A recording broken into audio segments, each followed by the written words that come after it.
കേരള ബ്ലാസ്റ്റേഴ്സിനെ പുതുക്കി പണിയണം, പുതിയ കളിക്കാരെ കൊണ്ടുവരണം. നിലവിലുള്ള കളിക്കാരുടെ മനോഭാവത്തിൽ മാറ്റമുണ്ടാകണം. കഠിനാധ്വാനം, ത്യാഗം എന്നിവയിൽ അധിഷ്ഠിതമാണ് എന്റെ ഫുട്ബോൾ. അതിനാൽ കളിക്കാരിൽ നിന്നും ഞാൻ പരമാവധി ആഗ്രഹിക്കുന്നു.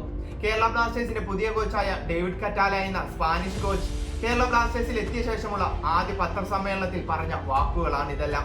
ബ്ലാസ്റ്റേഴ്സിനായി നിരവധി കോച്ചുമാർ പല രാജ്യങ്ങളിൽ നിന്നും എത്തിയിട്ടുണ്ട്. എന്നാൽ അവരിൽ നിന്നെല്ലാം വ്യത്യസ്തമായാണ് കറ്റാല ബ്ലാസ്റ്റേഴ്സിൽ തുടങ്ങുന്നത് തന്നെ.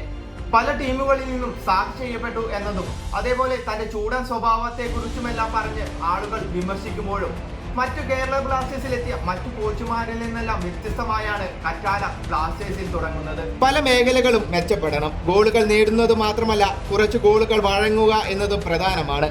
സന്തുലിതമായ ശൈലിയാണ് ഞാൻ ആഗ്രഹിക്കുന്നത്. കളിക്കാരുടെ മനോഭാവത്തിൽ മാറ്റം വരുത്തുന്നതിനാണ് എൻ്റെ മുൻഗണന.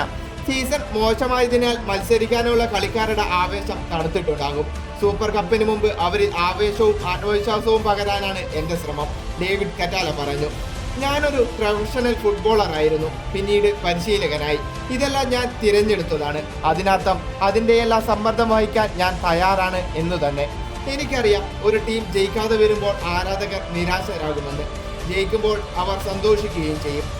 പരിശ്രമം, കഠിനാധ്വാനം, തീവ്രമായ ആഗ്രഹം, സമ്മർദ്ദം കൈകാര്യം ചെയ്യാൻ ഇതേയുള്ളൂ വഴി, കറ്റാല പറഞ്ഞു.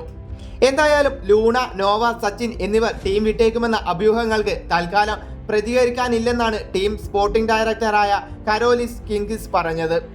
സീസൺ അവസാനിക്കാതെ ഒന്നും പറയാനാകില്ല. സൂപ്പർ കപ്പിന് ശേഷം കോച്ചിന്റെ അഭിപ്രായം പരിഗണിച്ചാകും തീരുമാനങ്ങൾ. ഇപ്പോൾ ആരുടെയും ഭാവിയെക്കുറിച്ച് അഭിപ്രായം പറയാനില്ല എന്നും കിങ്കിസ് പറഞ്ഞു.